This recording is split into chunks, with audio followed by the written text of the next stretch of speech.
Hijo, estos ahorros son para emergencias, susurré, mientras él vaciaba mi cuenta bancaria justo frente a mí. Para cuando me di cuenta de que había sido solo la primera de muchas veces, ya era demasiado tarde. Siempre creí que una madre es para toda la vida, pero nunca imaginé que eso significaría ser robada por mi propio hijo durante años. Él sonreía mientras me decía que se encargaría de todo, pero el único cuidado que tenía era con el dinero que no le pertenecía. Pero antes de continuar, asegúrate de ya estar suscrito al canal y escribe en los comentarios ¿desde dónde estás viendo este video? Nos encanta saber qué tan lejos están llegando nuestras historias. Fue una tarde de martes cualquiera cuando escuché las palabras que cambiaron mi vida para siempre. Carlos, mi hijo de 37 años, estaba sentado en mi mesa de la cocina, sorbiendo el café que yo acababa de servir. La luz del sol entraba por la ventana, resaltando las primeras canas en sus sienes, algo que heredó de mí, su madre de 65 años. «Mamá», dijo con esa voz calmada y controlada que siempre usaba cuando quería algo. «He estado pensando, a partir de tu próximo pago, vamos a transferir todo tu dinero a mi cuenta. Yo lo administraré todo por ti». Mi taza se detuvo en el aire. Lo miré, tratando de procesar lo que acababa de escuchar. No fue una pregunta, no fue una sugerencia. Fue una declaración, como si ya estuviera decidido. «¿Cómo que administrarás todo, Carlos?», pregunté, intentando mantener la voz firme. «Es simple», sonrió, esa sonrisa que usaba desde niño cuando quería convencerme de algo. «Ya tienes 65 años, trabajaste toda tu vida. Ahora necesitas descansar y no preocuparte por cuentas, facturas, administración financiera. Yo me encargo de todo eso por ti». Bajé mi taza lentamente. 40 años trabajando como enfermera en hospitales públicos, criando a un hijo sola, después de que mi esposo nos abandonara cuando Carlos tenía solo 3 años. 40 años ahorrando cada centavo posible, viviendo en apartamentos demasiado pequeños, usando ropa hasta que se destiñera. Todo para asegurar que mi hijo tuviera lo que yo nunca tuve: una educación de calidad, buena ropa, una vida sin las privaciones que conocí. No lo sé, hijo. Siempre me he encargado de mi propio dinero. Exactamente por eso, mamá. Siempre te has esforzado tanto. Ahora es hora de que descanses, insistió, poniendo su mano sobre la mía. Permíteme encargarme de esto. Es lo mínimo que puedo hacer después de todo lo que hiciste por mí. Sus palabras sonaban hermosas, quizás incluso sinceras, pero algo dentro de mí, una voz pequeña y distante, gritaba en alerta.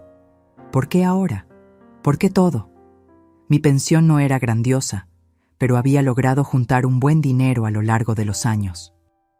Tenía mi propia casa, pequeña pero cómoda, y algunos ahorros. «Voy a pensarlo», respondí finalmente. «No hay mucho que pensar, mamá», dijo, y por un instante un destello de irritación cruzó su rostro antes de que la sonrisa regresara. «Es por tu propio bien. Confía en mí». Carlos se fue esa tarde dejando atrás un sobre con documentos bancarios para que yo firmara. Documentos que le darían acceso irrestricto a mis cuentas. Pasé horas mirando esos papeles con el corazón pesado de duda. Fue entonces cuando comencé a recordar pequeñas cosas. Cómo Carlos, que ganaba 4 veces mi pensión, nunca traía nada cuando venía a cenar cada viernes con su esposa. Cómo me había pedido prestado dinero varias veces en los últimos años sin jamás devolverlo. Cómo su casa, comprada hacía 2 años, tenía muebles caros que yo sabía que su salario por sí solo no podría pagar. Esa noche hice algo que nunca había hecho antes.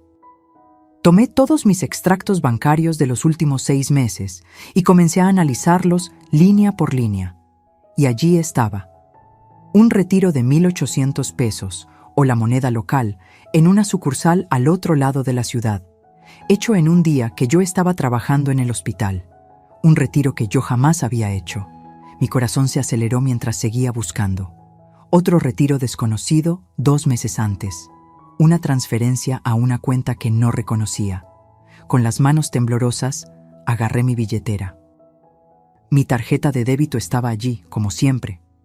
Entonces recordé, 3 meses antes, Carlos me había pedido mi bolso prestado por unos minutos mientras me bañaba, diciendo que necesitaba verificar una receta que yo había anotado.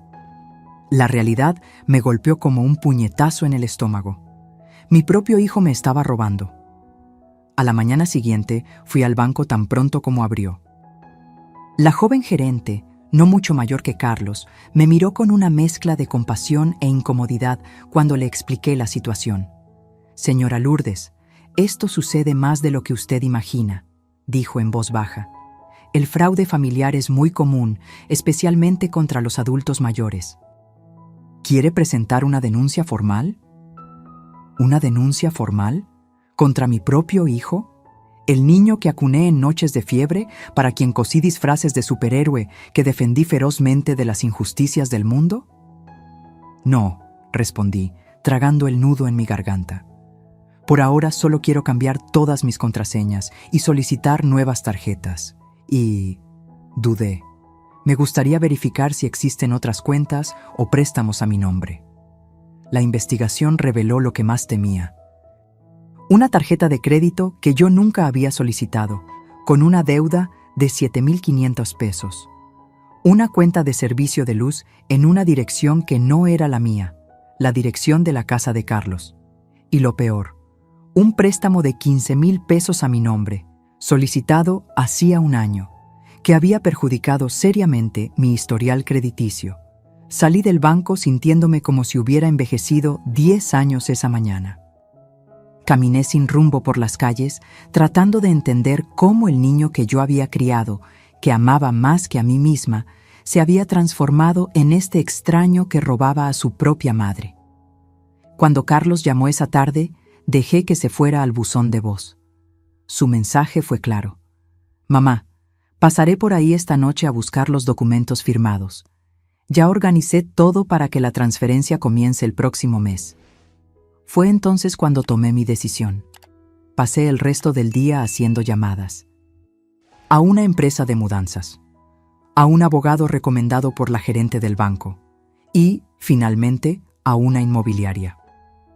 A la mañana siguiente, cuando Carlos llegó a mi casa para la cena de viernes que nunca se perdía, al fin y al cabo era comida casera gratis, fui yo quien lo sorprendió. La casa estaba completamente vacía. Carlos se quedó parado en la puerta de la sala, su rostro congelado en una máscara de incredulidad. Su esposa, Vanessa, espiaba por encima de su hombro, con los ojos como platos. «¿Mamá? ¿Qué pasó? ¿Dónde están los muebles? ¿Dónde está el televisor?» Su voz oscilaba entre la preocupación y la acusación. Yo estaba sentada en la única silla que quedaba en la casa, una silla de cocina posicionada estratégicamente en el centro de la sala vacía. Sonreí con calma, algo que no hacía de verdad hacía mucho tiempo. «Los vendí», respondí simplemente. «¿Vendiste? ¿Cómo que vendiste? ¿Por qué?» Carlos avanzó por la sala, mirando alrededor como si los muebles pudieran estar escondidos en algún lugar. «Necesitaba el dinero», expliqué, manteniendo mi voz estable. «Si tú vas a administrar mis finanzas, pensé que sería mejor asegurar que tengo algo de dinero a mano primero». La confusión en su rostro se transformó rápidamente en furia. Un tipo de rabia que yo nunca había visto en él antes. Cruda, descontrolada, aterradora. Por un momento tuve miedo de mi propio hijo. «¿Estás loca?», gritó. «¿Cómo vamos a ver televisión cuando vengamos a cenar? ¿Cómo vamos a sentirnos cómodos aquí?». Esas palabras fueron como un rayo de claridad. «¿Cómo vamos a sentirnos cómodos aquí? No. ¿Cómo te vas a sentir cómoda, mamá?». Era sobre la comodidad de ellos, no la mía. Mi casa, mis pertenencias existían solo para la conveniencia de ellos. Vanessa se acercó, sus tacones golpeando el suelo de madera ahora expuesto. «Elvira, esto es ridículo. Venimos aquí todos los viernes para hacerte compañía, para asegurarnos de que estés bien. ¿Y así es como nos pagas?». Egoísta. La palabra no dicha flotaba en el aire entre nosotros.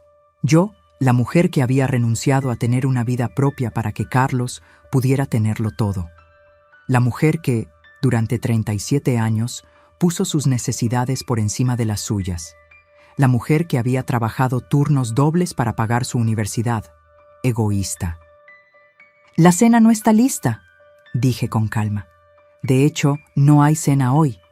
Si tienen hambre, pueden ir a comer a otro lado». El silencio que siguió fue pesado. Carlos me miraba como si yo fuera una extraña. Y quizás lo era en realidad. Una versión de mí que él nunca había conocido, que yo misma apenas estaba comenzando a conocer. «Necesitas pensar con cuidado lo que estás haciendo», dijo Carlos finalmente, su voz fría y calculadora. «Una mujer de tu edad, sola, sin una familia que realmente se preocupe por ella, puede terminar muy mal. Yo soy todo lo que tienes, mamá. Deberías recordar eso». La amenaza estaba mal disimulada, pero en lugar de asustarme, solo confirmó lo que yo ya sospechaba. Este ya no era el niño que yo crié. Era un hombre que veía a su propia madre como un recurso a explotar, una conveniencia, una cuenta bancaria. Se fueron dando un portazo. Escuché el coche arrancar con un rugido de motor. Y entonces, finalmente sola, dejé escapar un largo aliento que ni siquiera me di cuenta de que estaba conteniendo.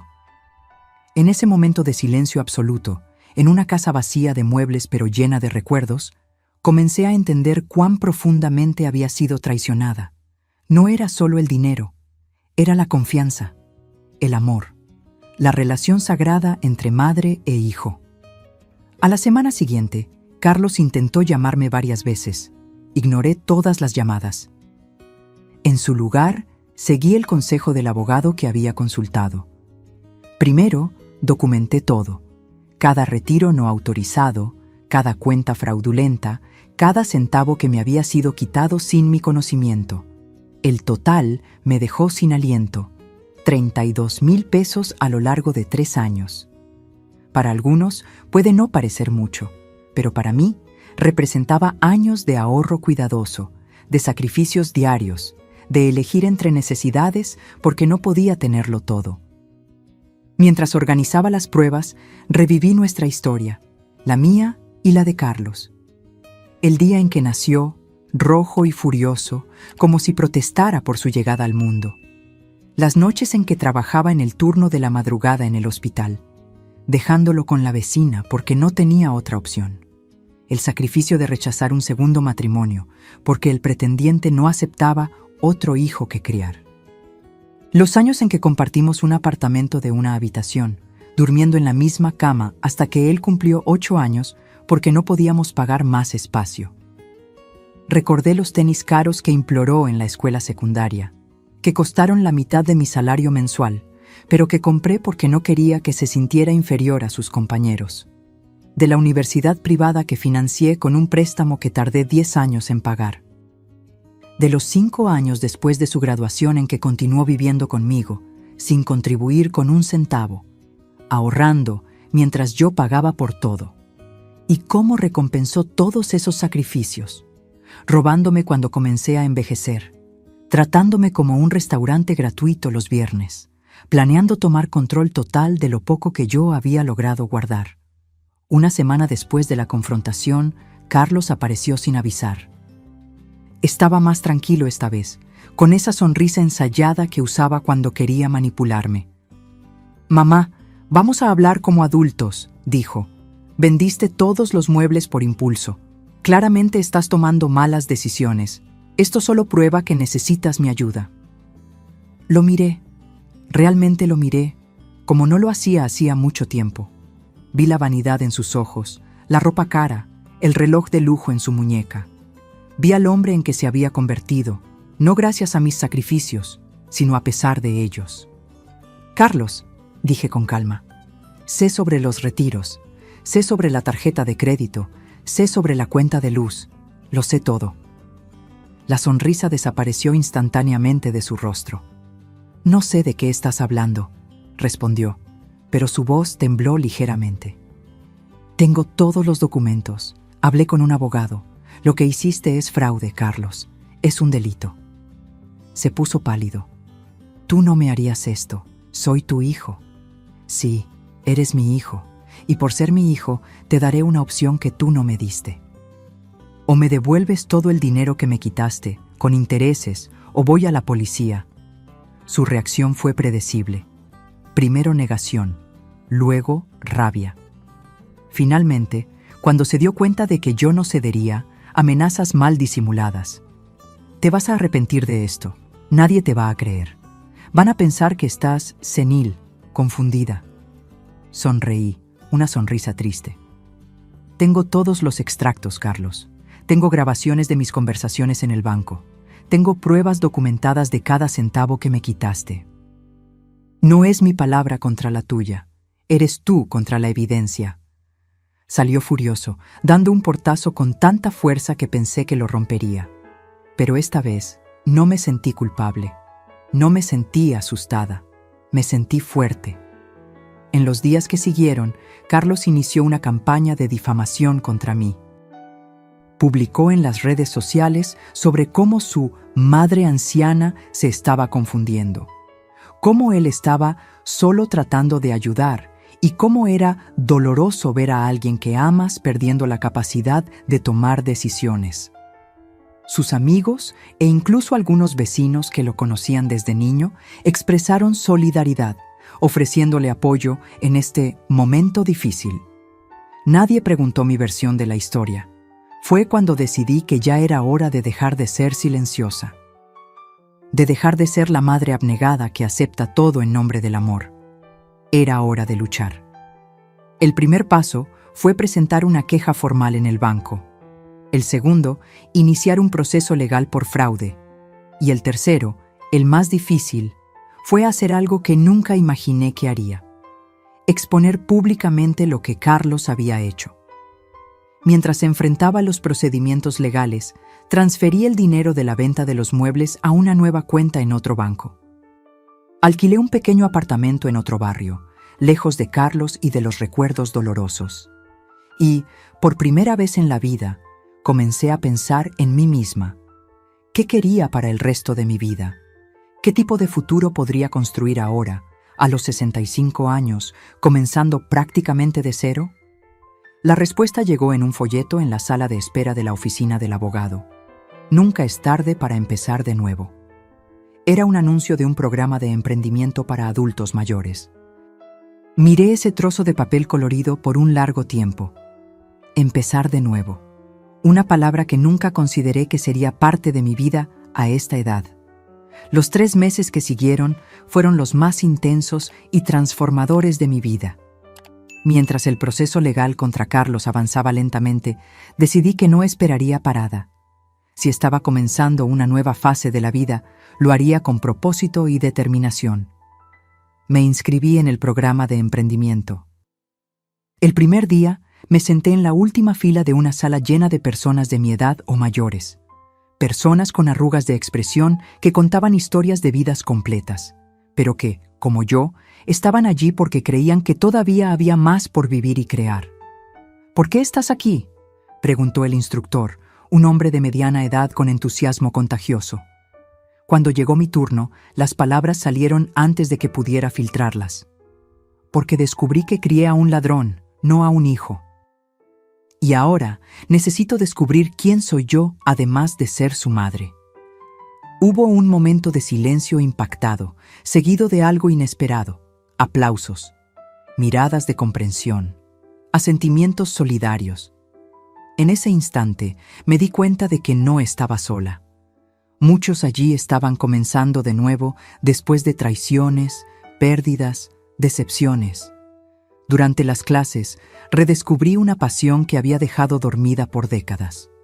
Cuando era joven, antes de que naciera Carlos, me encantaba hacer dulces caseros. Mi abuela, una portuguesa de temperamento fuerte y manos hábiles, me había enseñado recetas tradicionales que perfeccioné a lo largo de los años. Pero cuando la vida se convirtió en una lucha constante por sobrevivir como madre soltera, esa alegría fue sustituida por la necesidad. Con el incentivo de los instructores y compañeros, comencé a hacer dulces nuevamente. Primero, solo para compartir en las clases, luego, aceptando pequeños encargos.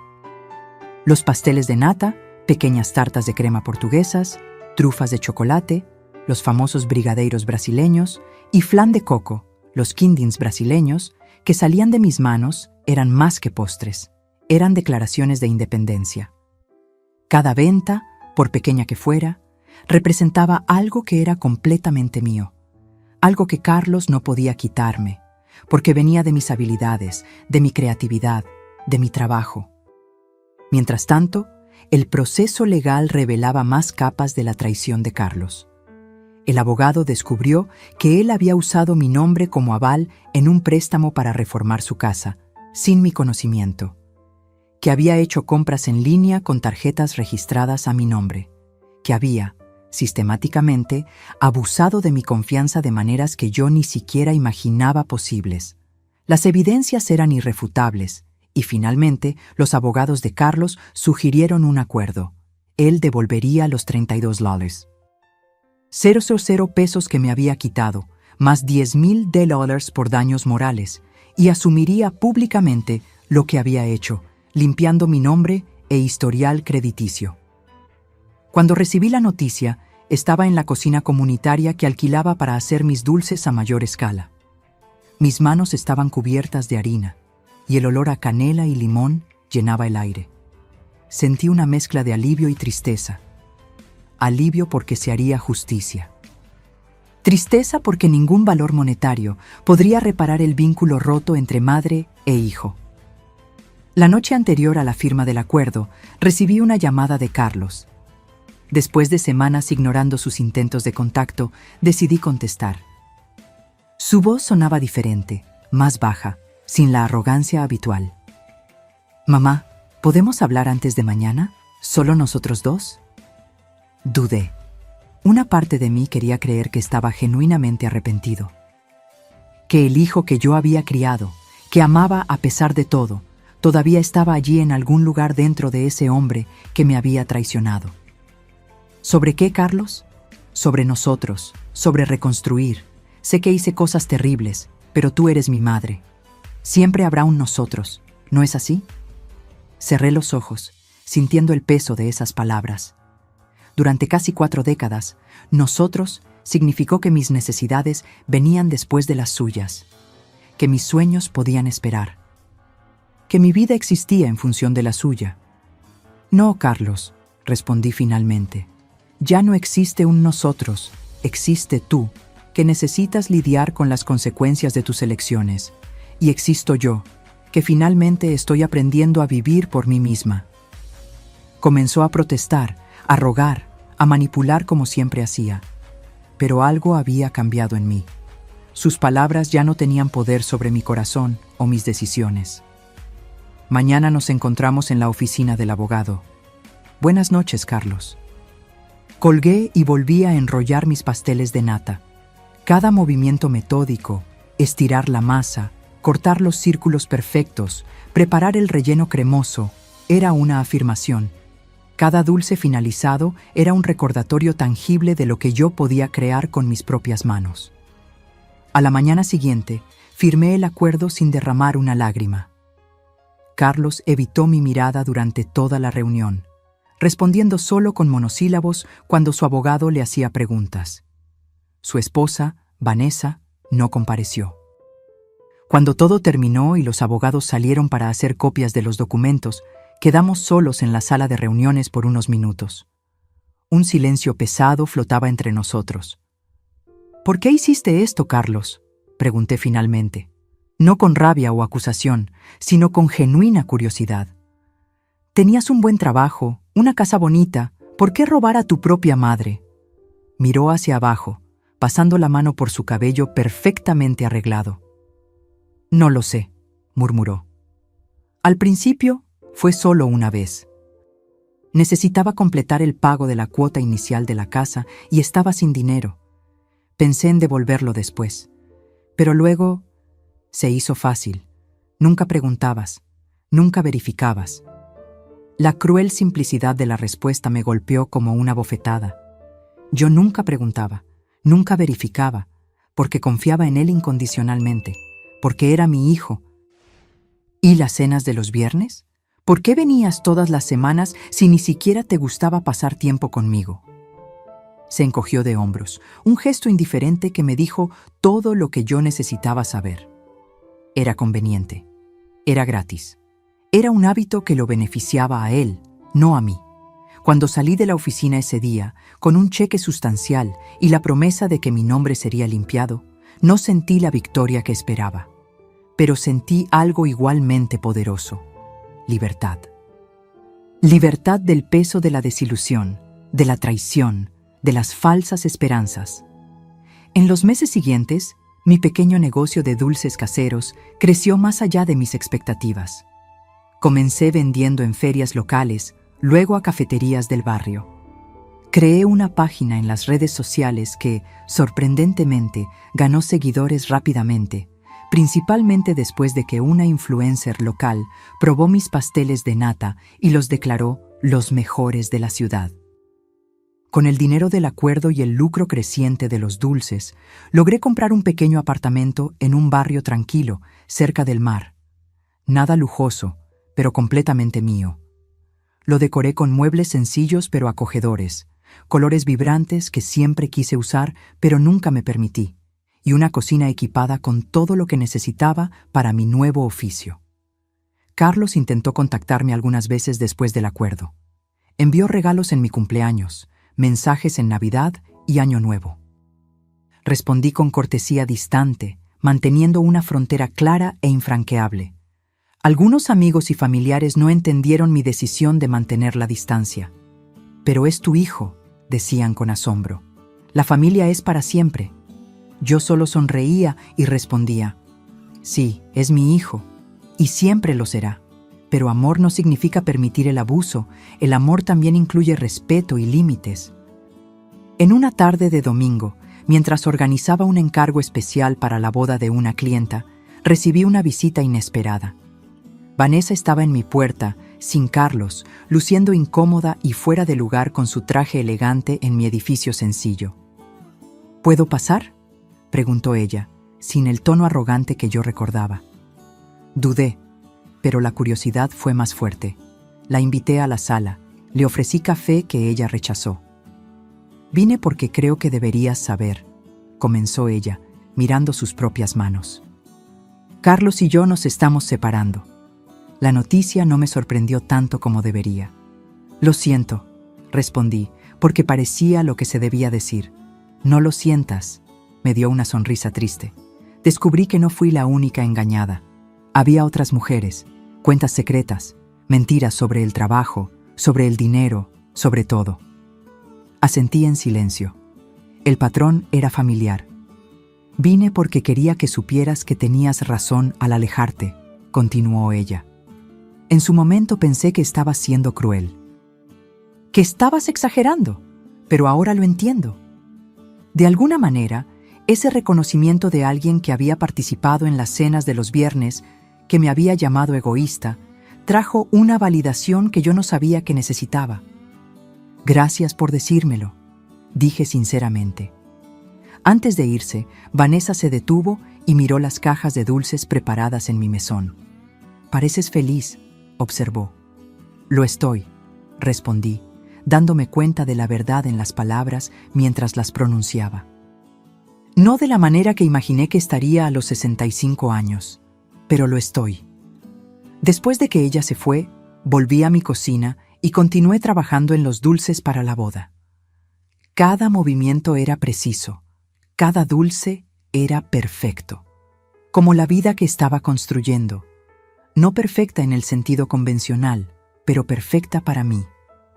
Por la noche, me senté en el pequeño balcón de mi apartamento, escuchando el sonido distante de las olas y saboreando uno de mis pasteles de nata con una taza de té. Observé el cielo transformarse en tonos anaranjados y rosados, las primeras estrellas apareciendo tímidamente. Pensé en la joven madre que fui un día, cargando un bebé en brazos y sueños en el corazón. Pensé en los años de sacrificio, en las noches sin dormir, en las comidas saltadas para que Carlos pudiera tenerlo todo. Y pensé en la mujer que era ahora, más sabia, más fuerte y finalmente verdaderamente libre. Un año pasó desde la firma del acuerdo con Carlos. El otoño había llegado nuevamente, trayendo consigo vientos más frescos y hojas doradas que danzaban por las aceras de la ciudad. Mi pequeño negocio de dulces había crecido más allá de mis expectativas más optimistas. Los dulces de Doña Lourdes ya no era solo una página en las redes sociales o un puesto en ferias locales. Ahora tenía un espacio propio, una pequeña tienda en el centro de la ciudad con grandes ventanas de vidrio que dejaban entrar la luz del sol, iluminando las vitrinas llenas de colores y texturas tentadoras. Esa mañana de lunes, mientras preparaba la masa para una nueva horneada de pasteles de nata, sonó el timbre de la puerta. Era demasiado temprano para clientes. Normalmente solo abría a las 10. Limpié mis manos en el delantal y fui a atender. Para mi sorpresa, era Marta, mi vecina de toda la vida del antiguo barrio. No la veía desde que me mudé hacía casi un año. «Lourdes», exclamó, abriendo los brazos para un abrazo. «Finalmente te encontré. El lugar está hermoso». Devolví el abrazo, genuinamente feliz de verla. Marta había sido una de las pocas personas que no tomó partido cuando la situación con Carlos se hizo pública. «Entra, entra», invité, llevándola a la pequeña área de café en la parte trasera de la tienda. Estaba haciendo un café. ¿Quieres una taza? Y tengo pasteles frescos de ayer. Mientras comíamos y bebíamos, Marta me puso al tanto de las novedades del barrio, los pequeños chismes sobre vecinos comunes, la nueva panadería que había abierto donde antes estaba la ferretería.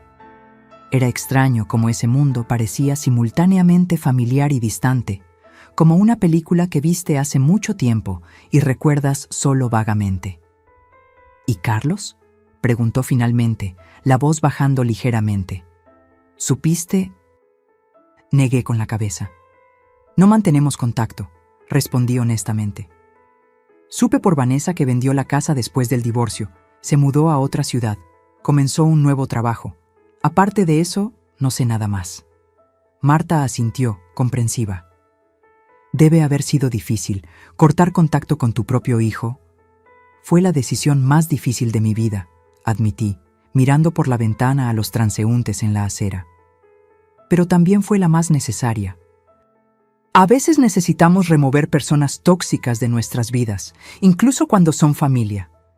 Especialmente cuando son familia, porque el daño es mayor. Pareces diferente, Lourdes, observó Marta. Más ligera, más segura. Sonreí, reconociendo la verdad en sus palabras. Es porque finalmente entendí que merezco más que sobras. Pasé toda mi vida poniéndome en segundo lugar. Primero fue por necesidad. Criar a un hijo sola no me dejaba opción. Luego se volvió un hábito, y entonces se convirtió en una trampa. ¿Una trampa? Sí, la trampa de creer que amor significa sacrificio constante, que ser una buena madre significa no tener límites, que envejecer significa aceptar cualquier migaja de atención de los hijos, incluso cuando viene con abuso. Marta tomó un sorbo de café, pensativa. Muchas de nosotras caemos en esa trampa. Yo misma. Fue interrumpida por la campanilla de la puerta. Una joven entró, mirando alrededor con curiosidad. Con permiso, me levanté. Necesito atender. La clienta era una novia en busca de dulces para su boda. Mientras conversábamos sobre sabores y cantidades, noté que Marta me observaba con una sonrisa. Cuando terminé con la clienta, que salió prometiendo volver con la confirmación del pedido, Marta se acercó. «Encontraste tu lugar en el mundo», dijo. No era una pregunta. «Lo encontré», confirmé, a los 66 años. ¿Quién lo diría? Después de que Marta se fue, volví a la cocina y continué preparando los dulces para el día. Cada movimiento era familiar ahora, casi meditativo. Mientras trabajaba, reflexionaba sobre la jornada del último año. No había sido fácil. Hubo noches en que me desperté llorando, sintiendo la ausencia de Carlos como un agujero en el pecho. Hubo momentos en que casi lo llamo, casi cedía a la vieja necesidad de mantener la paz a toda costa.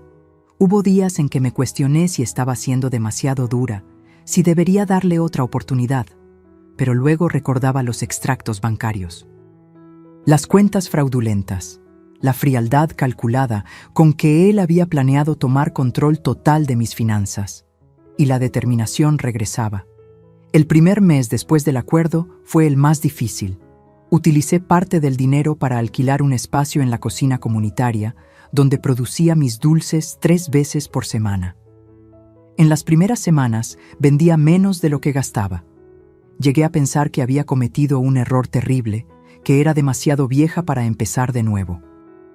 Fue doña Celeste, una señora de 80 años que también usaba la cocina comunitaria para hacer conservas, quien me dio la perspectiva necesaria.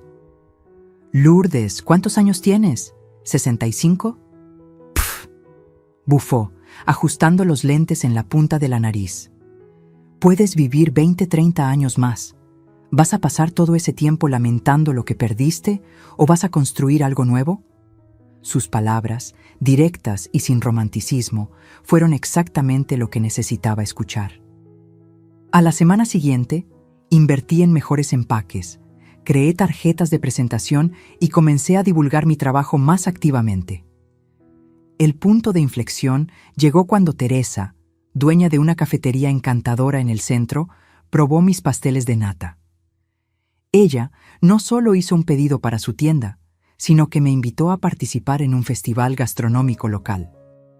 Fue allí donde mis dulces llamaron la atención de más personas, incluyendo a la mencionada influencer local, que los divulgó a sus seguidores.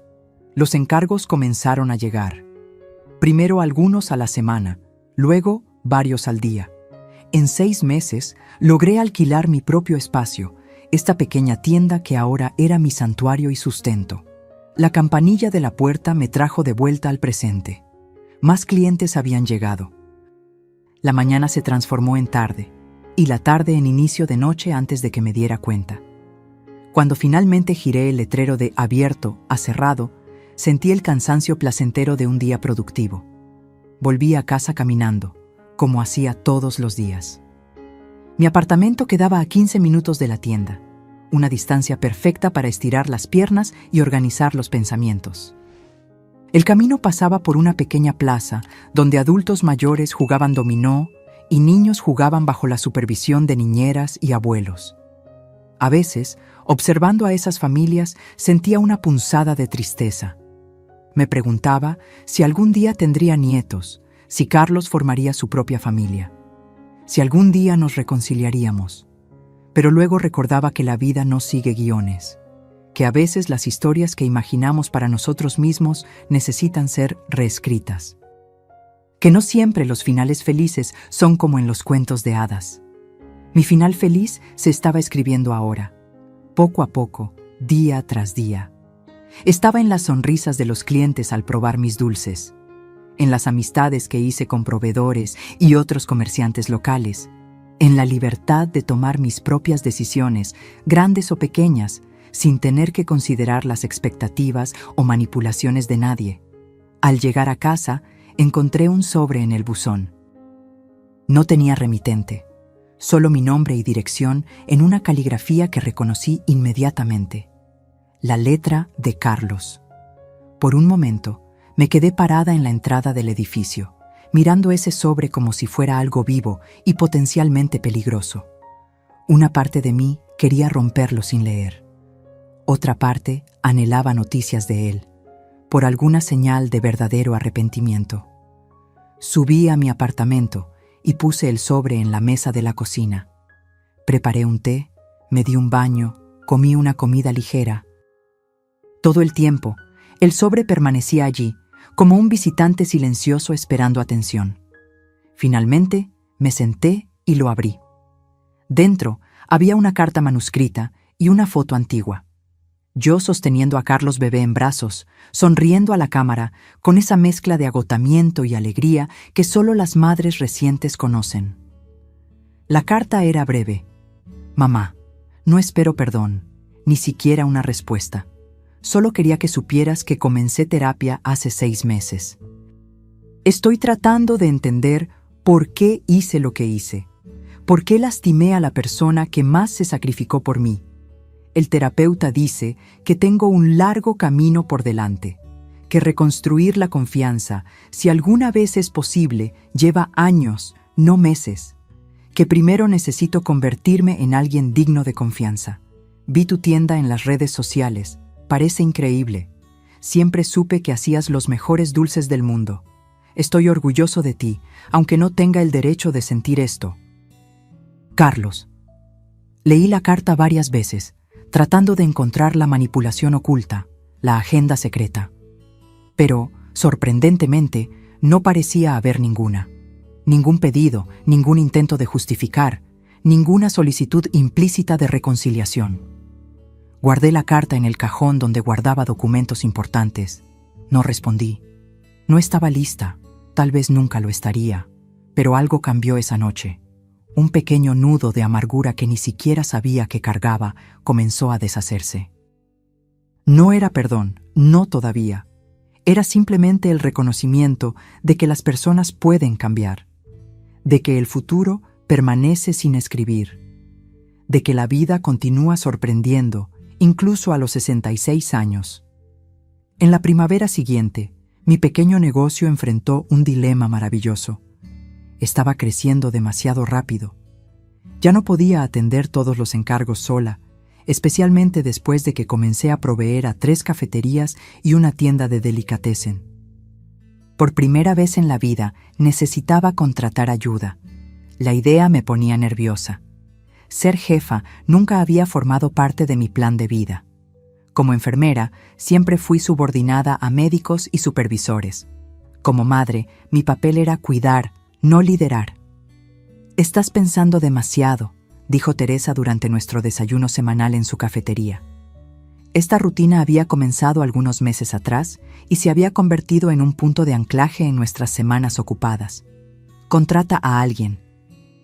Enseña tus recetas. Delega. Mis recetas son todo lo que tengo, confesé, revolviendo el café distraídamente. ¿Y si la persona no es confiable? ¿Y si roba mis fórmulas y abre un negocio competidor? Teresa se rió, sacudiendo la cabeza. Primero, eso es improbable.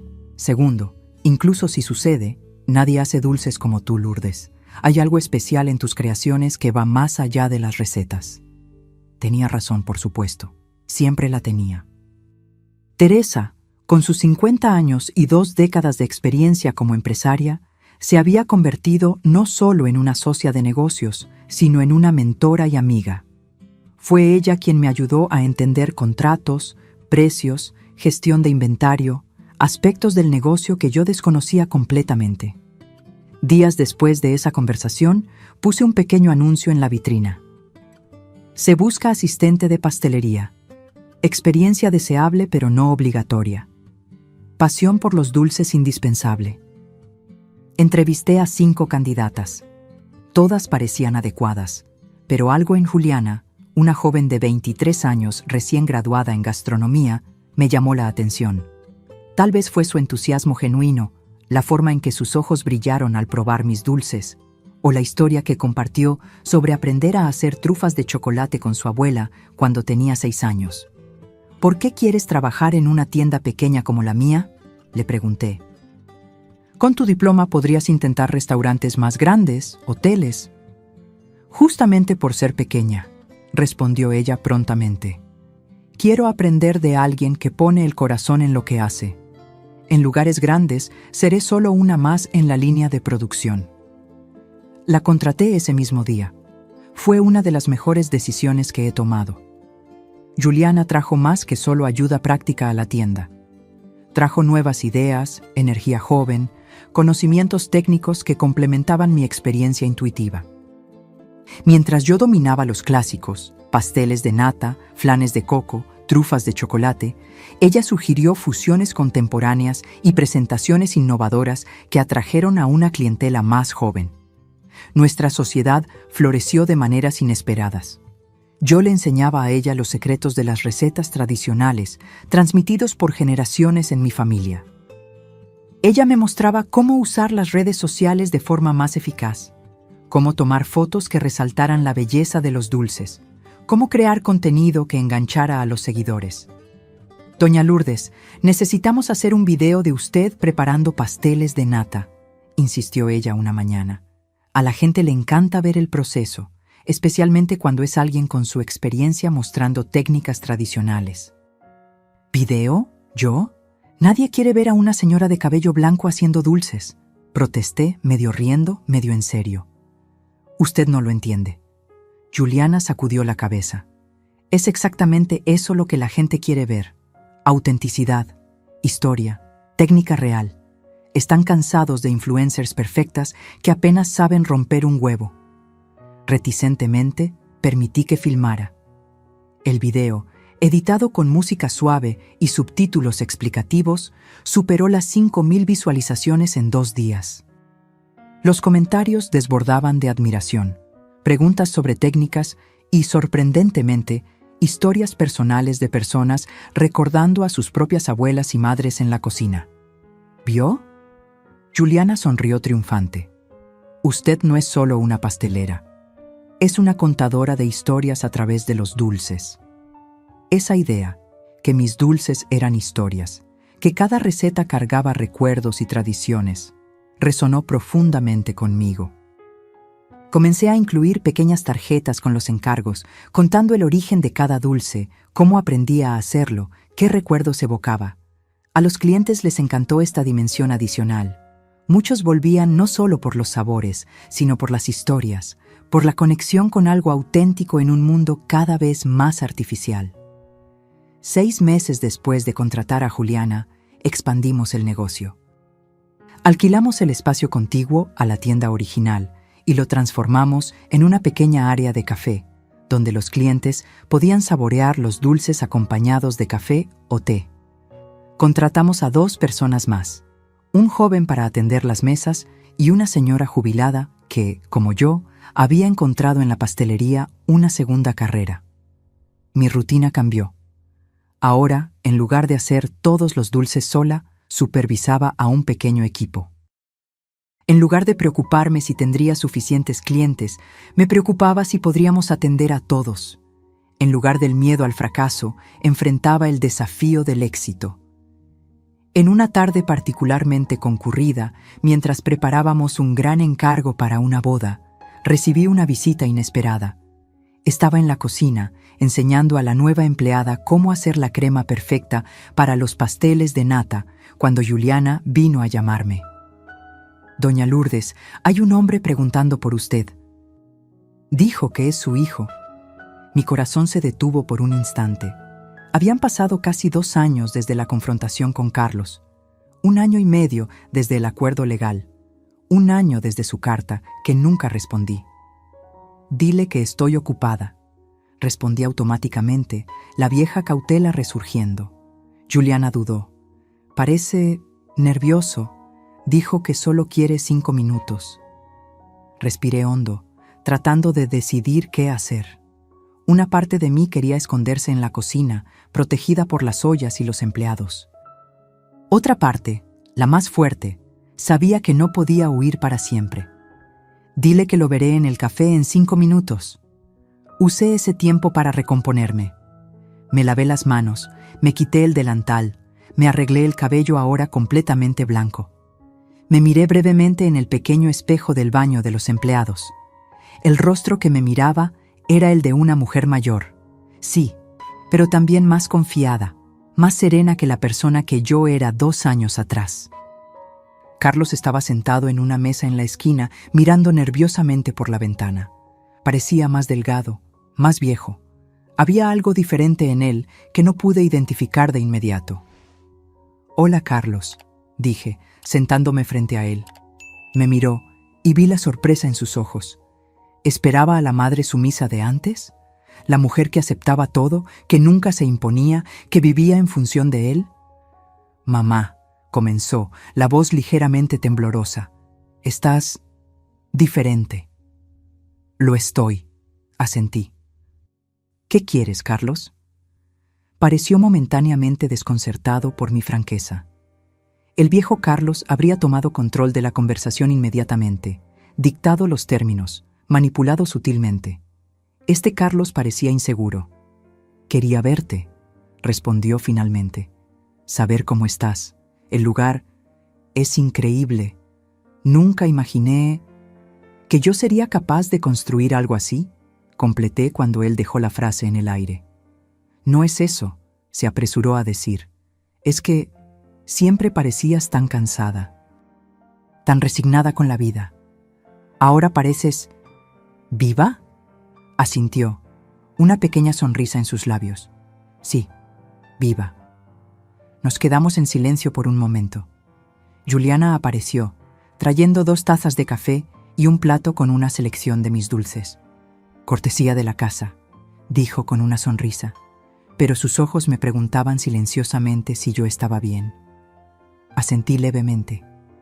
Todavía estoy en terapia, dijo Carlos después de que ella se fue. 2 años ya. Ha sido difícil. Confrontar quién soy, lo que hice, por qué lo hice. ¿Y por qué lo hiciste?, pregunté, la pregunta que me atormentaba desde hacía años. Miró el café, como si las respuestas pudieran estar flotando en la superficie oscura. Al principio, era solo conveniencia. Tú estabas allí, disponible, nunca preguntabas. Después, se convirtió en una especie de derecho en mi cabeza, como si todo lo que tenías fuera parcialmente mío por derecho de nacimiento. La sinceridad desnuda de esas palabras dolía, pero también traía una extraña liberación. Finalmente, la verdad sin excusas ni manipulación. El terapeuta dice que tengo rasgos narcisistas, continuó, que crecí creyendo que el mundo, que tú, existía para servirme, que nunca desarrollé empatía real. Asentí, dándome cuenta de que eso tenía sentido. Explicaba tanto. No vine a pedir perdón, dijo sorprendiéndome. Sé que algunas cosas van más allá del perdón. Vine porque parte de mi proceso terapéutico es hacer reparaciones donde sea posible. Y quería que supieras que estoy intentando cambiar, que reconozco el daño que causé. Lo miré con nuevos ojos. Este no era el Carlos que conocía. Arrogante, manipulador, siempre con un ángulo, siempre con una agenda oculta. Este hombre parecía más humano, falible y consciente de sus fallas. Me alegra que estés buscando ayuda, dije finalmente. De verdad. Gracias, respondió, y vi lágrimas formándose en sus ojos. No esperaba nada de ti, ni siquiera que me recibieras, pero quería decir personalmente que lo siento, por todo. En ese momento, algo cambió entre nosotros. No era perdón, aún no. No era reconciliación, tal vez nunca lo sería. Pero era un reconocimiento mutuo, de que ambos estábamos cambiando, creciendo, encontrando nuevos caminos. Tus dulces siempre han sido los mejores, dijo, probando un flan de coco. Recuerdo que los hacías en las noches de domingo, cuando yo era pequeño. El comentario evocó un recuerdo largamente olvidado. Carlos a los 6 años, sentado en el mesón de la cocina, lamiendo la cuchara de madera mientras yo terminaba el dulce. Un momento simple de conexión maternal antes de que la vida se complicara, antes de que el dinero, el estatus y las expectativas distorsionaran nuestra relación. ¿Quieres conocer la cocina?, ofrecí impulsivamente. ¿Ver cómo lo hacemos ahora? Sus ojos se iluminaron con genuina sorpresa e interés. Me encantaría. Lo llevé a la trastienda de mi pequeño imperio. Le presenté al equipo, le mostré los equipos nuevos, le expliqué el proceso de producción que habíamos desarrollado. Observó todo con un respeto que nunca había demostrado antes por mi trabajo o mis habilidades. Construiste algo increíble aquí, mamá, dijo él cuando volvimos al café. Estoy orgulloso de ti. Las palabras parecían sinceras, desprovistas de la condescendencia que yo habría detectado antes. Gracias, respondí, y luego, por impulso, agregué, si quieres, puedes volver algún día, para un café, para conversar. No era una invitación a retomar nuestra antigua relación. Era la posibilidad de, quizás, construir algo nuevo, algo basado en el respeto mutuo, no en la explotación. en límites saludables, no en el sacrificio unilateral. Me gustaría eso, respondió él, con la voz embargada. Cuando nos despedimos en la puerta de la tienda, no hubo abrazos dramáticos ni promesas grandiosas, solo un reconocimiento silencioso de que el pasado no podía cambiarse, pero el futuro permanecía abierto. Volví a la cocina, a la masa que esperaba ser enrollada, a las cremas que necesitaban ser batidas, a la vida que había construido de cero, con mis propias manos, a los 66 años de edad. ¿Está todo bien, doña Lourdes?, preguntó Juliana, la preocupación evidente en su rostro joven. Sonreí, sintiendo una paz que no esperaba encontrar hoy. Sí, respondí, tomando el rodillo de amasar. Todo está bien. Y era verdad. Por primera vez en mucho tiempo estaba verdaderamente bien. No porque todo fuera perfecto o porque todas las heridas hubieran sanado, sino porque finalmente entendí que mi vida, mi valor, mi felicidad nunca dependieron de la aprobación o el amor de otra persona, ni siquiera de mi hijo. La verdadera liberación no estaba en cortar a Carlos de mi vida para siempre, ni en perdonar incondicionalmente y fingir que nada había sucedido. Estaba en la capacidad de establecer límites saludables, de exigir respeto, de poner mi bienestar primero, después de décadas poniéndolo en último lugar. Mientras trabajaba en la masa de los pasteles, sentí un profundo sentimiento de gratitud. Gratitud por la traición que, por dolorosa que fuera, me forzó a despertar. Que me empujó fuera de la zona de confort de la abnegación maternal, hacia una vida donde finalmente me permitía soñar, crear, prosperar. ¿Sabes algo, Juliana?, dije, mirando a mi joven asistente. Creo que es hora de que volvamos a expandirnos. ¿Qué te parece si comenzamos a ofrecer clases de pastelería? ¿Compartir no solo las recetas, sino las historias detrás de ellas? Sus ojos brillaron. Sería perfecto, doña Lourdes. A la gente le encantaría aprender de usted. Sonreí, ya imaginando cómo sería. Una nueva dirección, un nuevo capítulo, una nueva forma de dejar mi marca en el mundo, no solo como madre, sino como mujer, como creadora, como dueña de mi propia historia. En los 3 años que siguieron a aquella visita inesperada de Carlos, mi vida se expandió de maneras que yo jamás podría haber imaginado a los 65 años, cuando aún vivía a la sombra de la maternidad sacrificial y la explotación financiera. Los dulces de doña Lourdes ya no era solo una tienda, se había convertido en una institución en la ciudad. Además del espacio original y el café, ahora teníamos un pequeño estudio donde impartía clases de pastelería 2 veces por semana. Las clases, inicialmente un experimento, se volvieron tan populares que había lista de espera de 3 meses. ¿Quién diría que a los 69 años yo sería una influencer? Bromeé con Teresa durante nuestro café semanal, ahora una tradición sagrada. Mi nieta dice que soy viral. Teresa se rió.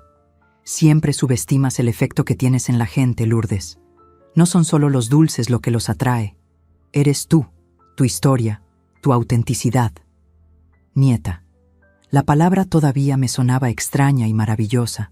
Sofía, una niña de 4 años con los mismos ojos castaños intensos de Carlos, había entrado en mi vida hacía 2 años, cuando mi hijo me llamó para decir que su novia estaba embarazada. No estoy pidiendo nada, me había dicho, la voz vacilante al teléfono. Solo pensé que deberías saber. Si quieres formar parte de su vida, de alguna manera.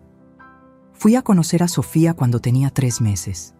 Recuerdo perfectamente sostener ese pequeño bulto, mirando el rostro que combinaba rasgos de Carlos con características desconocidas de la madre, Mariana. Recuerdo el olor a bebé, la textura de la piel imposiblemente suave, la forma en que sus deditos se cerraron alrededor de mi dedo índice. «Hola, Sofía», susurré. «Soy tu abuela». Nuestra relación se desarrolló lentamente, con visitas ocasionales, siempre respetando los límites que había establecido con Carlos. Nunca más permitiría que nadie, ni siquiera esta niña inocente, me definiera exclusivamente por lo que yo podría dar o hacer por ellos. La relación con Carlos permanecía compleja. Había momentos de conexión genuina, como cuando me ayudó a resolver un problema con el sistema de refrigeración de la tienda o cuando compartimos recuerdos de su infancia durante un almuerzo. Y había momentos de tensión, viejas dinámicas tratando de resurgir, cuando necesitaba firmemente recordarle los nuevos términos de nuestra relación. «Nunca vas a confiar en mí completamente, ¿verdad?», preguntó una vez, después de que yo gentilmente rechazara su ofrecimiento para ayudar con la contabilidad de la tienda. «La confianza, una vez rota, nunca se restaura por completo», respondí honestamente. «Pero eso no significa que no podamos construir algo nuevo, algo diferente». Él asintió, aceptando esta nueva realidad.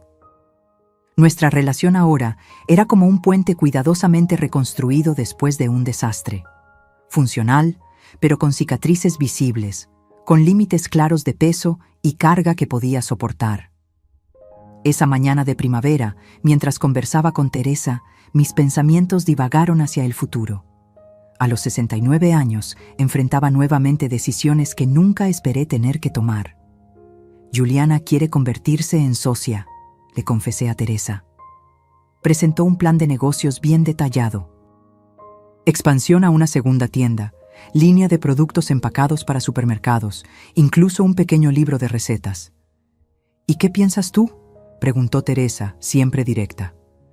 «Tengo miedo», admití. «Miedo de perder el control de lo que construí. Miedo de que, si cedo alguna parte, alguien pueda intentar quitarme todo de nuevo». Teresa extendió la mano y apretó la mía. «Lourdes, lo que sucedió con Carlos fue una traición específica, no una regla universal. Juliana ha probado su valor y lealtad por años». «Lo sé», suspiré. «Racionalmente lo sé. Pero el miedo…» Dejé la frase inacabada. «El miedo es comprensible, pero no dejes que limite el potencial de lo que creaste». Esa conversación se quedó conmigo mientras volvía a la tienda, preparándome para una clase de pastelería. El estudio ya estaba lleno. 12 personas de varias edades, desde adolescentes hasta adultos mayores, todos ansiosos por aprender a hacer flanes de coco perfectos. Mientras enseñaba, observando rostros concentrados, manos torpes intentando replicar mis movimientos precisos, me di cuenta de algo importante. Lo que yo había construido ya no era solo mío. Era más grande que yo. Se había convertido en una comunidad, una tradición, un punto de encuentro entre generaciones. Después de la clase, llamé a Juliana a mi pequeña oficina en la parte trasera de la tienda. Entró luciendo nerviosa, probablemente esperando una respuesta a su plan de sociedad. «Quiero mostrarte algo», dije, abriendo un cajón y sacando un cuaderno antiguo, con tapa de cuero desgastada y páginas amarillentas. «¿Qué es esto?», preguntó ella, sentándose frente a mí. «Recetas de mi abuela», expliqué, abriendo el cuaderno con cuidado. Escritas a mano, algunas con más de 100 años, recetas que vinieron de Portugal, que sobrevivieron a guerras, migraciones, pobreza. Juliana miró el cuaderno con reverencia, entendiendo su valor histórico y sentimental. «Nunca le mostré esto a nadie», continué. «Ni siquiera a Carlos. Era mi tesoro, mi secreto. Pero me di cuenta de que los secretos guardados mueren con nosotros. Las tradiciones no compartidas desaparecen». «Doña Lourdes», comenzó ella, pero la interrumpí con un gesto. «Acepto tu propuesta de sociedad, con algunas condiciones. Podemos discutir los detalles después. Pero quiero que entiendas algo. Te estoy confiando no solo un negocio, sino un legado. Estas recetas, estas historias, son parte de quien soy, parte de quien tú también te convertirás si seguimos juntas en este camino». Sus ojos se llenaron de lágrimas.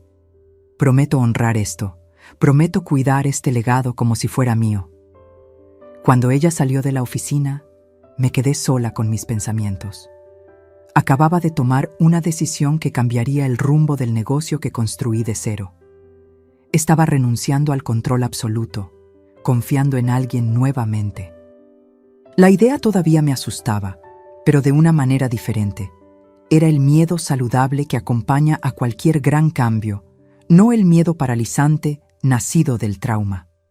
Esa noche, sentada en el balcón de mi apartamento, reflexioné sobre la jornada de los últimos 4 años, de la mujer sumisa y explotada a la empresaria respetada, de la madre que vivía solo para el hijo al ser humano multifacético con propósitos y sueños propios, del miedo al coraje, de la soledad a la comunidad. El domingo siguiente, Carlos trajo a Sofía para pasar la tarde conmigo. Establecimos esa rutina mensual, no demasiado frecuente para abrumarme, no tan rara como para que Sofía no me reconociera. Un equilibrio que funcionaba para todos nosotros. «Abuela, ¿podemos hacer dulces?», preguntó Sofía tan pronto como llegó, sus ojos brillando de anticipación. «Claro, mi amor. Hoy vamos a hacer trufas de chocolate. ¿Qué te parece?». Mientras preparábamos los dulces juntas, yo en el mesón y ella en un banquito para alcanzar la altura, Carlos observaba desde la entrada de la cocina. Había algo diferente en su mirada. Ya no era la expectativa de recibir, sino la alegría de ser testigo. «Ella habla de ti todo el tiempo», comentó él cuando Sofía fue a lavarse las manos. «De los dulces de la abuela, de las historias de la abuela. Eres su persona favorita». Sonreí, sintiendo el calor de ese comentario. «Ella también es muy especial para mí». «Me alegra que tengan esa relación», dijo él, dudando antes de continuar. «Una relación mejor que la nuestra». La franqueza me sorprendió. «Diferente», corregí gentilmente. «Ni mejor ni peor, solo diferente». Carlos asintió, comprendiendo. «¿Sabes qué es lo que más me impresiona de todo esto?». Hizo un gesto abarcando mi cocina, la tienda, mi nueva vida. «No es el éxito en sí, aunque es notable. Es que construiste todo esto después de los 65 años, cuando la mayoría de la gente piensa que es demasiado tarde para empezar de nuevo». «Nunca es demasiado tarde para vivir con autenticidad», respondí. «El tiempo perdido está perdido, pero el tiempo que resta es un regalo». Él reflexionó sobre eso por un momento. El terapeuta dice algo parecido, que debemos dejar de lamentar el pasado que no podemos cambiar y enfocarnos en el futuro que aún podemos crear. «Tu terapeuta parece sabio», sonreí. Sofía regresó, interrumpiendo nuestra conversación con demandas por más chocolate. Mientras la ayudaba a enrollar las pequeñas bolitas de trufa entre las manos, pensé en el significado más profundo de lo que estaba sucediendo. 3 generaciones en la misma cocina, una tradición siendo transmitida, no solo de recetas, sino de valores, trabajo arduo, creatividad, independencia, resiliencia. Y también límites saludables, respeto mutuo, expectativas claras, lecciones que yo no había logrado enseñar a mi hijo, pero que tal vez podría ayudar a inculcar en mi nieta. A la semana siguiente, Juliana y yo firmamos los papeles de la sociedad. 51% para mí, 49% para ella. Una división que reconocía su participación crucial mientras preservaba mi control final sobre decisiones importantes. El contrato, cuidadosamente revisado por mi abogado, incluía cláusulas de protección para ambas partes y un plan de sucesión gradual. En 5 años, si todo va bien, tendrás la opción de comprar otro 20%, le expliqué mientras firmábamos los documentos. Eventualmente, este lugar será más tuyo que mío. Y está todo bien, es como debe ser. Nunca cambiaré el nombre, prometió ella. Siempre serán los dulces de Doña Lourdes, incluso cuando usted esté jubilada en alguna playa. Me reí de la idea. ¿Jubilada? ¿De nuevo? No, gracias. Prefiero seguir haciendo lo que amo hasta que no pueda sostener una cuchara. Pero sus palabras plantaron una semilla. No sobre la jubilación. Después de décadas trabajando para sobrevivir, ahora trabajaba por placer y propósito, sino sobre el futuro más distante, sobre lo que quedaría después de que yo ya no estuviera aquí. En las semanas siguientes, comencé un proyecto que había pospuesto por mucho tiempo. documentar formalmente todas las recetas tradicionales de la familia, junto con las historias detrás de ellas. No solo las técnicas culinarias, sino los recuerdos, los contextos, las personas que las habían transmitido. Mi abuela haciendo pasteles de nata en la cocina minúscula del apartamento en el suburbio. Mi madre preparando flanes de coco para vender en el vecindario en tiempos difíciles. Yo misma, joven e inexperta, aprendiendo por ensayo y error. Teresa me convenció de transformar ese proyecto en un libro real. No es solo un libro de recetas, insistió ella. Es un libro de memorias, una pieza de historia cultural, un documento de resistencia femenina. La idea parecía demasiado grandiosa para mí, pero la semilla estaba plantada. En una tarde tranquila, mientras organizaba fotografías antiguas para incluir en el libro, recibí una llamada inesperada. Era Amanda, la gerente del banco donde todo comenzó 4 años atrás, cuando descubrí los primeros retiros no autorizados de Carlos. «Señora Lourdes», dijo ella, sonando animada. «No sé si me recuerda, pero...» «Claro que recuerdo, Amanda», interrumpí con una sonrisa. ¿Cómo podría olvidar a la persona que me ayudó a recuperar mi independencia financiera? Ella se rió. Me alegra que haya tenido ese impacto. De hecho, estoy llamando porque tengo un pedido un poco inusual. Estamos organizando una serie de charlas sobre educación financiera para mujeres, especialmente mujeres mayores, y me encantaría que usted compartiera su historia. La propuesta me tomó completamente por sorpresa. ¿Yo? ¿Dar una charla? Amanda, soy solo una pastelera. Usted es mucho más que eso, respondió ella firmemente. Es un ejemplo de resiliencia, de coraje, de reinvención. Su historia podría inspirar a otras mujeres que están enfrentando situaciones similares: abuso financiero, explotación por familiares, la sensación de que es demasiado tarde para empezar de nuevo. Me quedé en silencio, considerando sus palabras. Nunca había pensado en mi experiencia personal como algo que pudiera tener valor para otras personas aparte de mí misma. No necesita responder ahora, continuó Amanda. Piense en ello. Sería solo una conversación informal con un grupo pequeño, nada intimidante. Voy a pensarlo, prometí antes de colgar. En los días que siguieron, la idea de compartir mi historia públicamente se quedó conmigo, creciendo en atractivo. Hablé de ello con Juliana, con Teresa, incluso con Carlos, durante una de nuestras conversaciones cautelosas. «Deberías hacerlo», dijo Carlos, sorprendiéndome con su apoyo inmediato. «Tu historia es poderosa, mamá». Y lamentablemente, lo que sucedió entre nosotros no es tan inusual como debería ser. La sinceridad de ese reconocimiento, el hecho de que no intentó minimizar o justificar sus acciones pasadas, significaba más para mí que cualquier disculpa. Acepté la invitación de Amanda. La primera charla sería para un grupo pequeño, solo 15 mujeres, la mayoría mayores de 60 años. Me preparé meticulosamente, escribiendo notas, organizando pensamientos, tratando de decidir cuánto compartir, cómo encontrar el equilibrio entre la honestidad y la exposición excesiva. La noche anterior a la charla, llamé a Carlos. No sé exactamente por qué, tal vez buscando algún tipo de permiso, alguna confirmación de que estaba haciendo lo correcto al convertir nuestra historia privada en algo público. «Voy a hablar sobre lo que sucedió entre nosotros mañana», dije directamente. En un evento en el banco, hubo un breve silencio del otro lado de la línea. «Entiendo», respondió él finalmente. «Tienes todo el derecho. No voy a usar tu nombre», aclaré. «No se trata de exponerte o castigarte, se trata de ayudar a otras personas». «Gracias por eso», dijo él, la gratitud evidente en su voz. «Pero incluso si usaras mi nombre, solo estarías diciendo la verdad. A veces la verdad duele, pero eso no la hace menos necesaria». Esas palabras me acompañaron a la mañana siguiente, mientras entraba en la pequeña sala de reuniones del banco. 15 mujeres me esperaban, algunas luciendo curiosas, otras cautelosas, todas con sus propias historias no contadas escritas en sus expresiones. «Buenas tardes», comencé, la voz temblorosa inicialmente.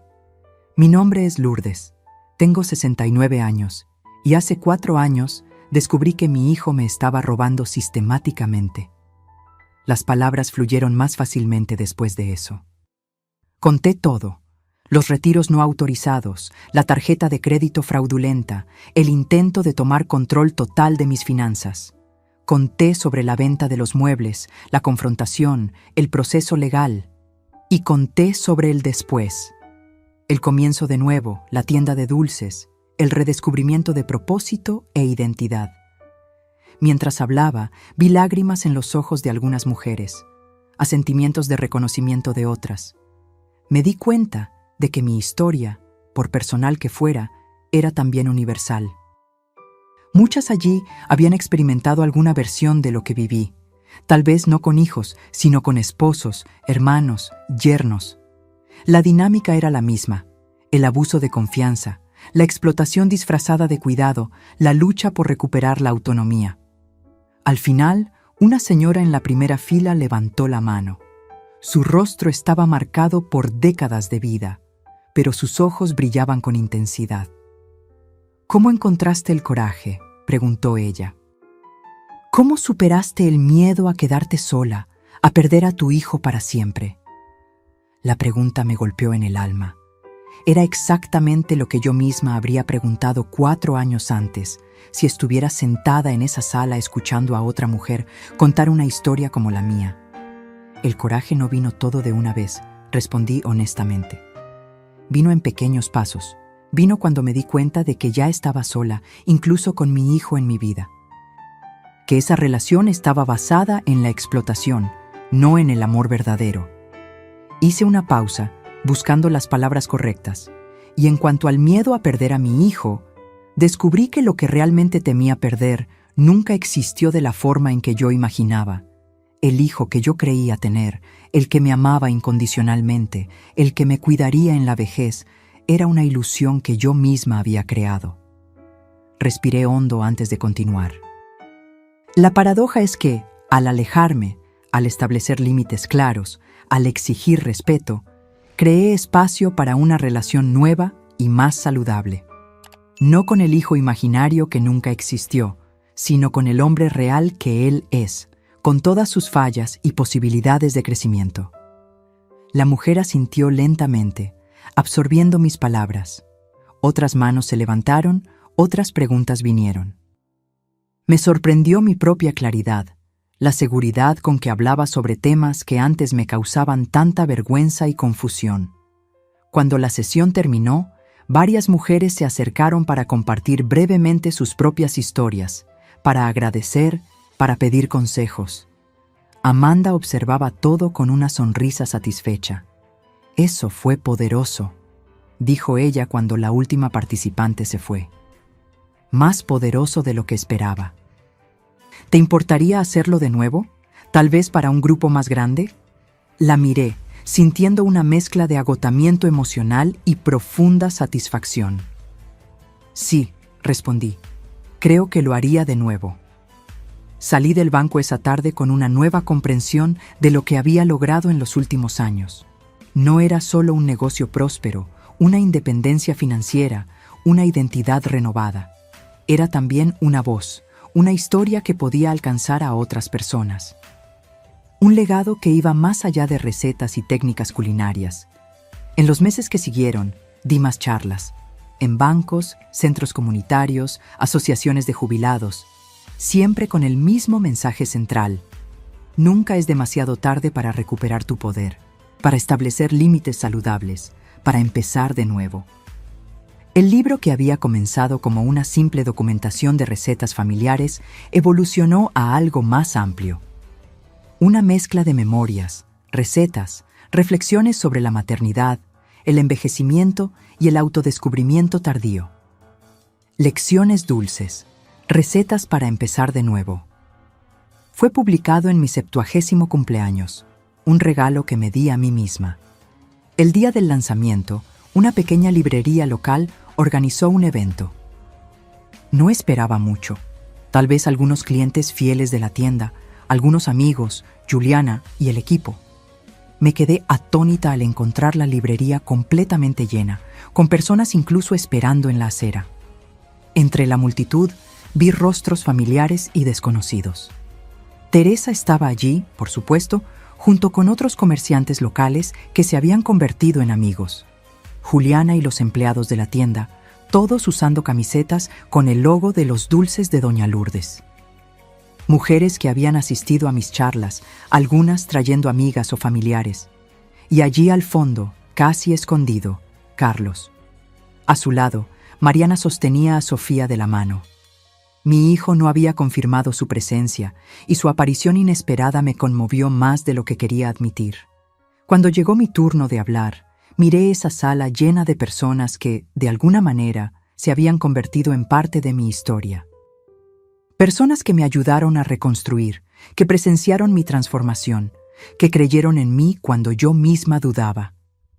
A los 65 años, comencé, pensé que mi vida estaba prácticamente terminada, que mi único papel restante era ser una madre cada vez más invisible, una anciana cada vez más prescindible. Estaba equivocada. Pasé los dedos por la tapa del libro, sintiendo la textura bajo mi piel arrugada, manos que ahora contaban historias de trabajo, creación, amor y dolor. Este libro no es solo sobre dulces, aunque son deliciosos, continué, provocando risas en la audiencia. Es sobre transformar la amargura en dulzura, sobre reclamar ingredientes de la vida que nos fueron quitados y crear algo nuevo, algo totalmente nuestro.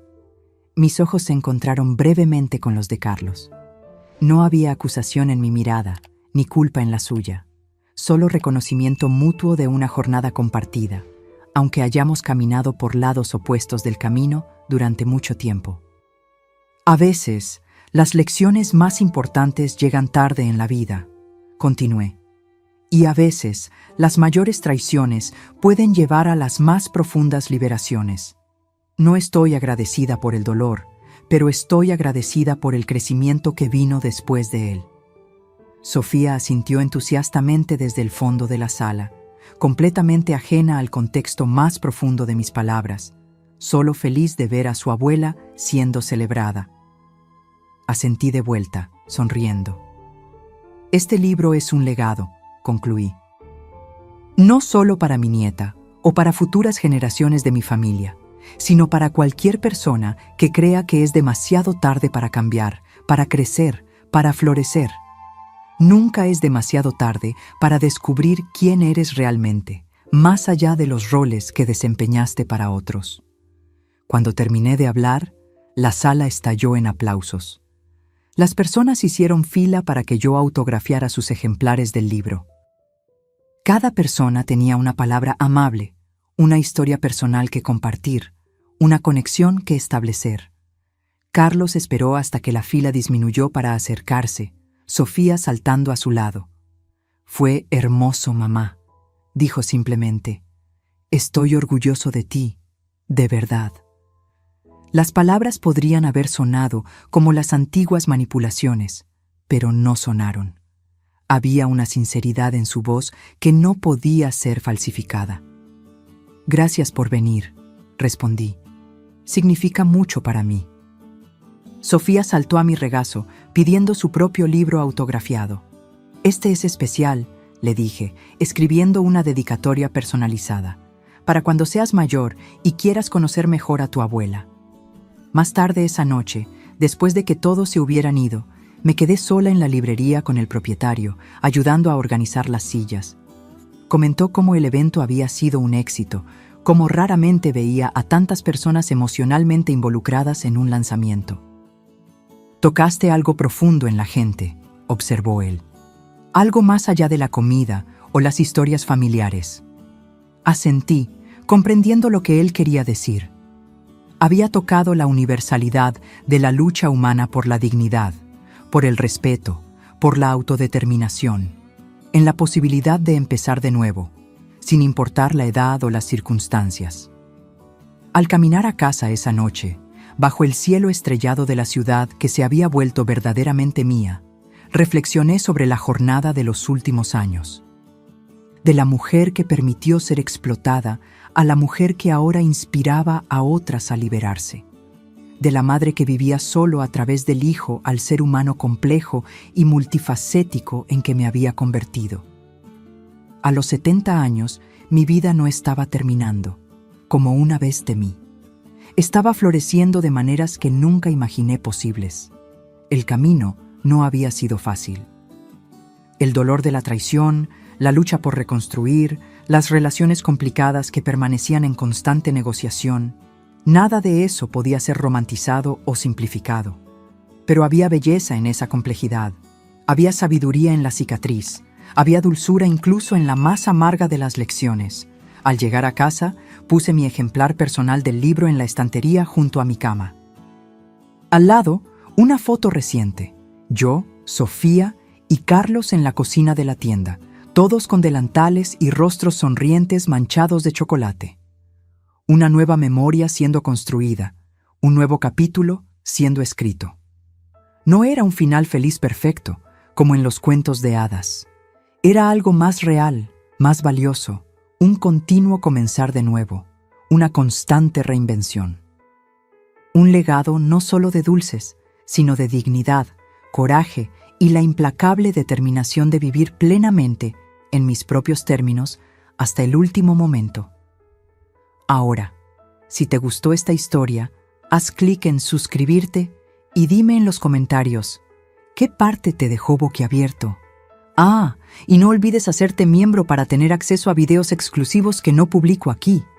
Te espero allí.